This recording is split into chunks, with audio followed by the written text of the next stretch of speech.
मध्य प्रदेश के कटनी में इंसानी तस्करी के शक में 167 मुस्लिम बच्चों को आरपीएफ और जीआरपी ने कटनी रेलवे स्टेशन पर उतारा था, जिन्हें बिहार से महाराष्ट्र के लातूर और नांदेड़ के मदरसे मौलाना ले जा रहे थे।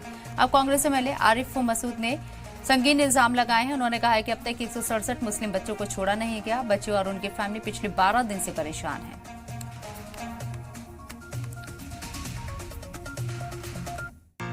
कलेक्टर से आज मैंने कहा कि अब आप ये बताइए, जब बच्चे दोषी नहीं थे, कोई चीज़ गलत पाई नहीं गई, तो जिसने ये कांड कराया था, जिसने बच्चों को संदिग्ध बताकर 12 दिन प्रताड़ित कराया, उसका जिम्मेदार कौन? उसकी जिम्मेदारी कौन लेगा? उस पर कार्रवाई कलेक्टर क्या करेंगे? क्योंकि 12 दिन तक पूरी हाहाकार मची रही। और कटनी की तमाम उस जनता का धन्यवाद दूंगा कि कटनी की जनता में ये बच्चे मदरसे के ज़रूर थे, लेकिन इनको छुड़ाने, इनको मदद करने, इनको खिलाने पिलाने में माँ हिंदू मुस्लिम एकता का बड़ा देखने को मिला। सभी लोगों ने मिलकर इनकी मदद करी।